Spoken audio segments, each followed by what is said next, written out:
Hello bachchan, let's read the question. First question says that match the corresponding entries of column 1 with column 2 where m is magnification produced by mirror.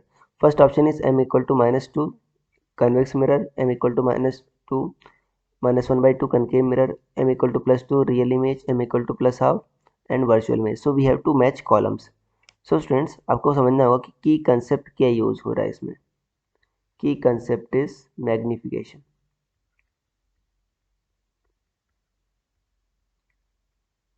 Magnification देखो बच्चों, magnification क्या होता है आपका कि height of image upon height of object, ये होता है.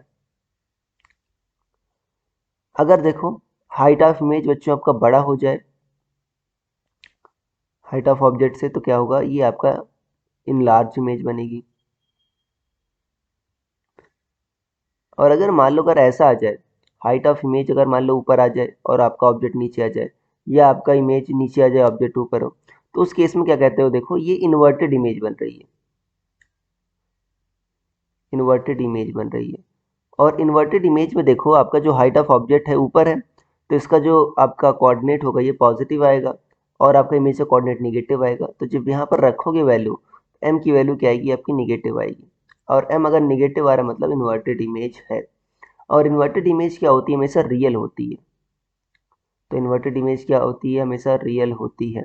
तो इन्वर्टेड इमेज का एम निगेटिव और ठीक है, और ये हमेशा रियल इमेज होती है.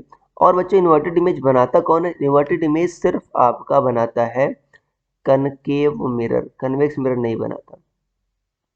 सिर्फ बनाता है कनकेव मिरर बनाता है ये. ओके. और अगर मान लो अगर एम पॉजिटिव आ जाए, मतलब क्या हुआ, जस्ट इसी का उल्टा. एम अगर पॉजिटिव आ जाए मतलब क्या है आपका, ये इरेक्ट इमेज है. और इरेक्ट इमेज क्या होती है, हमेशा वर्चुअल होती है. अब ध्यान देना बच्चों, अगर मैग्निफिकेशन, देखो इसमें दो पॉसिबिलिटी है, इसमें कनकेव मिरर और कन्वेक्स दोनों पॉसिबल है. अगर एम की वैल्यू जो इसका मैग्नीट्यूड है आपका <1 है, तो कौन सा मिरर पॉसिबल है, और कन्वेक्स. सिर्फ कन्वेक्स ही बना सकता है. और आपका एम अगर >1 हुआ तो उस केस में ये होगा कनकेव. तो ये सारे केसेस हो गए. अब हम ऑप्शंस मैच कर लेते हैं बच्चों. देखो पहले केस में क्या है, एम इक्वल टू -2 है, इन्वर्टेड इमेज है, क्योंकि बच्चों देखो एम निगेटिव आ रहा है मतलब इन्वर्टेड इमेज है. तो ए का किससे मैच होगा आपका, इन्वर्टेड इमेज. इन्वर्टेड इमेज हमेशा क्या होती है आपकी, रियल होती है. तो ए का सी से मैच होगा. एंड बनाता कौन है रियल इमेज, कनकेव मिरर. तो सी और बी, ये हो गया, बी और सी हो गया. बी का देखते हैं. बी में बच्चों एम -1/2 आ रहा है. देखो अगेन निगेटिव है, जाहिर सी बात है अगेन सेम ही होगा बच्चों, रियल इमेज होगी. एंड कौन बनाएगा आपका, कनकेव मिरर. कन्वेक्स तो सिर्फ वर्चुअल इमेज बनाता है, एम पॉजिटिव होता है उसका. बी का भी बी एन सी आ गया. सी का देखते हैं बच्चों. सी का देखो एम क्या आ रहा है, +2 आ रहा है. देखो एम आपका >1 है. अब ये वर्चुअल इमेज है बच्चों, देखो क्योंकि ये इरेक्ट आ रही है, एम पॉजिटिव है. तो क्या लोगे आप, डी लोगे बच्चों. और एक क्या लोगे आप, ये कौन सा मिरर है आपका, कनकेव मिरर है, क्योंकि अभी भी M1 से बड़ा है. तो बी एंड डी होगा.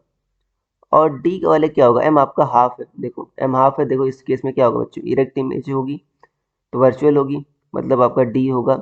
और अब कौन सा होगा, कन्वेक्स होगा, क्योंकि बच्चों देखो एम आपका <1 आ रहा है. तो यहाँ पर देखो पहले में बी एन सी होगा, दूसरे में बी एन सी. पहले में बी एन सी, दूसरे में बी एन सी, तीसरे में बी एन डी और चौथे में ए एन डी. देखो बच्चों आपका ऑप्शन नंबर 2 एग्जैक्टली मैच कर रहा है.